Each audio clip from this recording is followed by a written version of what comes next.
Namaste. Finally, I get around to making this video, which is by request. I'm going to share with you some modifications for navasana. I was asked if I could do that for a beginner older person, but I do believe that these suggestions can apply to anyone who might find boat pose, or in Sanskrit navasana, to be quite a challenging pose to access. So I hope that this is going to be helpful.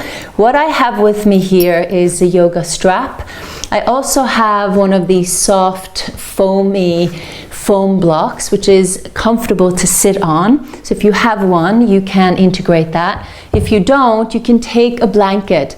But I recommend that if you have a tightly knit weaved blanket, it's a little bit easier to put into the shape that you want it to be in, and make sure that you're not slipping and sliding all over the place. Okay, so I am Anita Goa. If you're new to me and my channel, welcome. Let's get to it.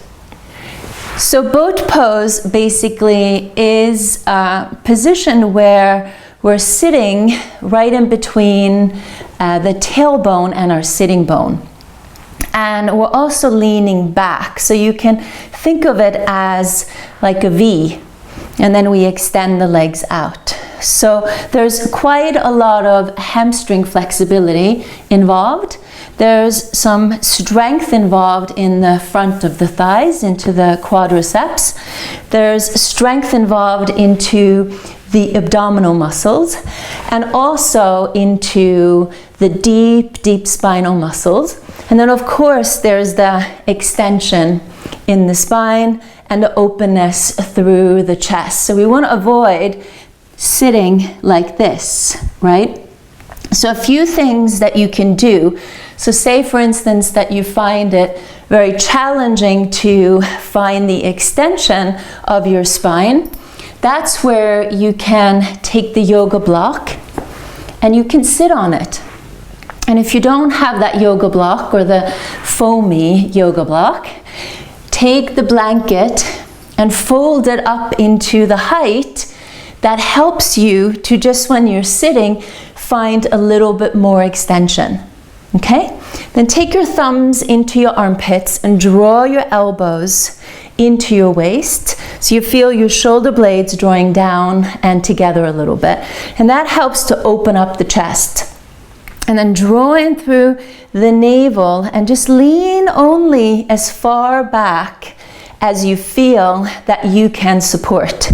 Keeping your legs bent and feet on the floor can be your first position. So you can hold your hands on your abdominals, find a gaze, feel and find a position where you feel like you can still breathe. You can have a smile on your face. You can enjoy whatever is around you. Just take in the moment. And then from there, if you feel like you can go a little bit further, once you have that elevation and that openness and that extension, then maybe you can try to extend, one leg at a time. And see how far you can extend the leg out. If you can extend it out to there, that's fine, do so. And then do the other leg.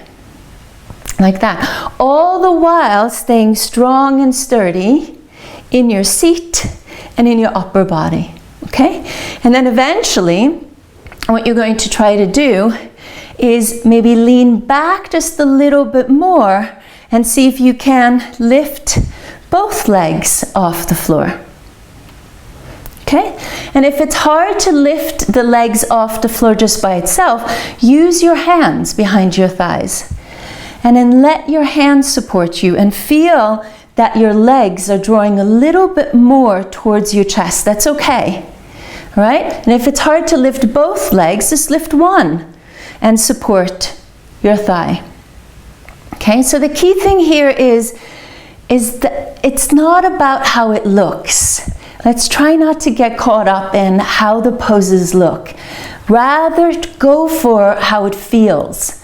All right, and go for what you can do. If you can put yourself in a position here where you can breathe your fullest breath, you can have a smile on your face, you can take in what's happening in this moment, that's yoga.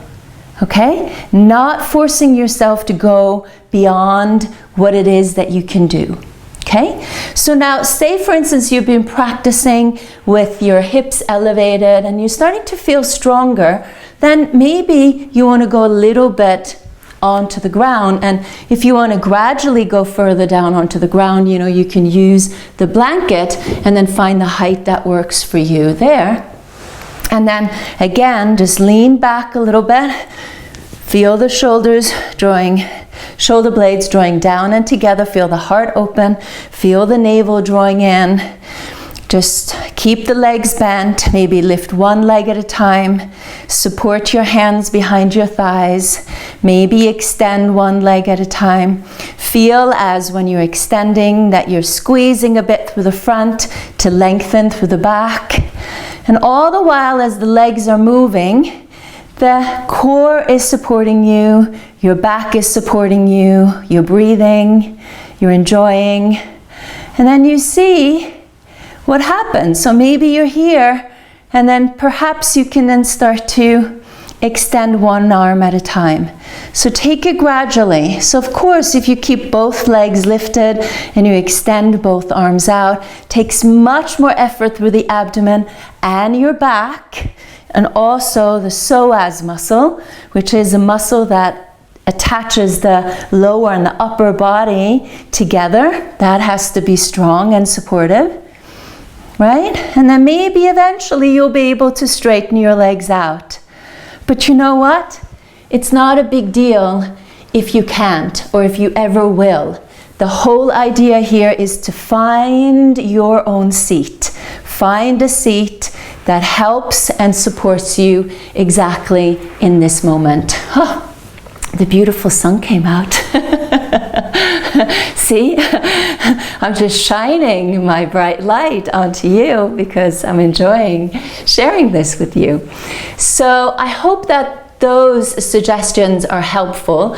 What I want to emphasize is that when you're doing the pose, just take your time and breathe and just notice how it feels for you. And then try to take it just step by step and pause wherever you feel comfortable. It's good to feel comfortable in a pose. It's good to feel a little stretched in a pose sometimes, but you don't need to feel stretched in a pose all the time, okay? Is if you think of the boat pose as that V position, if we turn that V upside down, what do we get? Downward facing dog.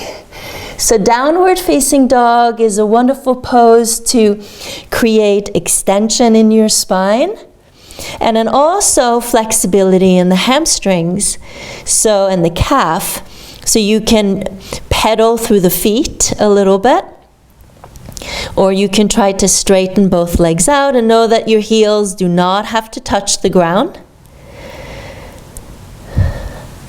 And if you find that challenging, you can always, take 2 yoga blocks underneath your hands. This is going to be a little narrow, but just imagine that I had 2. And if you elevate your hands, then that's going to help you to also find a little bit more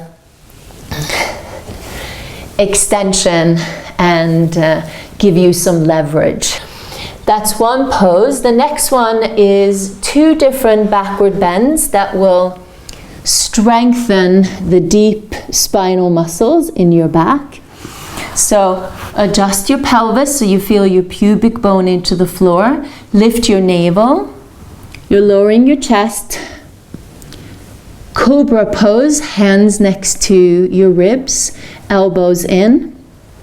Pressing your hands back, so it helps to lift your chest and roll your shoulders open. And then lift your legs a little bit, give a good squeeze to the buttocks muscles, especially the bottom of your buttocks and the backs of your thighs.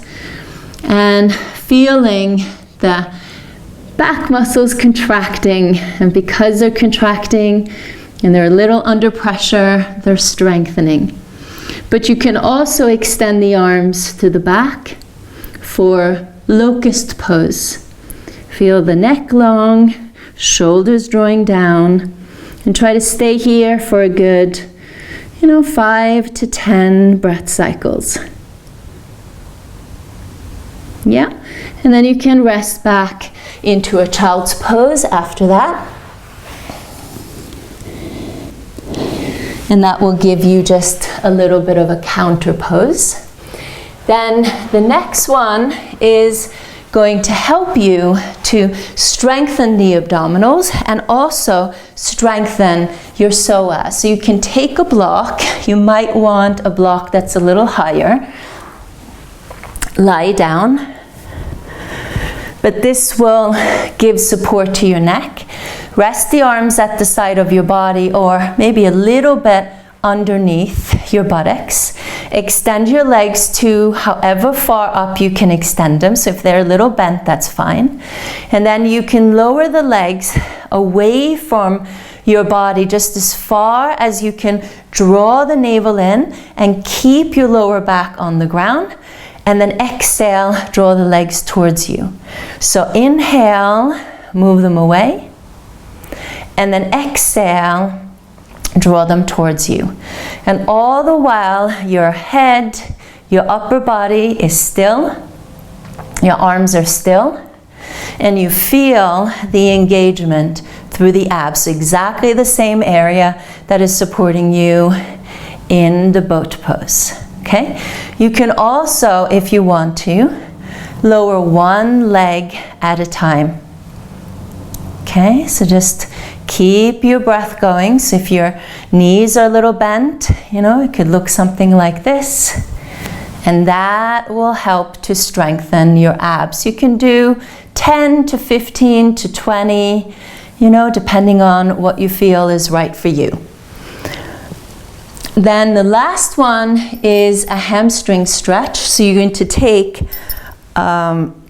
strap, keep the left leg bent, place the strap around your foot, and you extend your leg to its full extension. So even if that means that your leg is a little bit on a diagonal, make sure that your arms are extended and move your hands as far towards the foot as you can while you still feel that your shoulder blades are grounded onto the floor.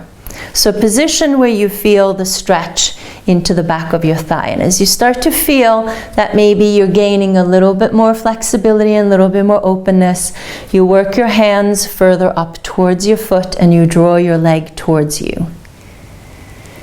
Good. And then you're going to shift it to the other side. So you can try to hold that for like 5 to 10 breath cycles. So that was basically it. I hope that is some helpful tips. Please let me know in the comments below if I have answered your question. I think it was Leslie. And if it helps anyone else out there in the YouTube universe, that would be lovely. Let me know if you have any other questions, if there was something I didn't answer. Always ask me below, because I look at everything that I get and I answer myself. So please row that boat gently down the stream. Merrily, merrily, merrily, merrily. Life is but a dream.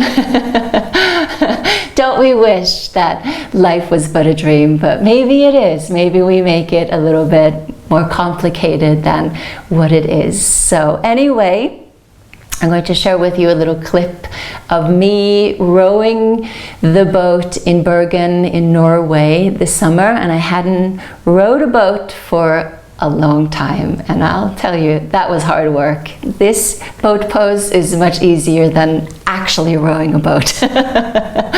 So maybe that is motivation. Anyway, I am having a good time. I'll see ya. Bye.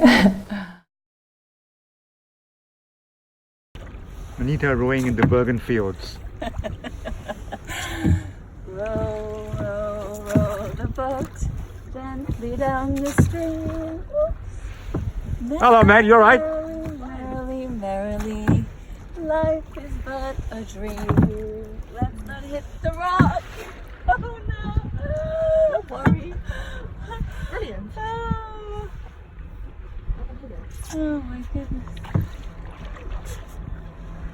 Gotta steer us in the right direction. Oops.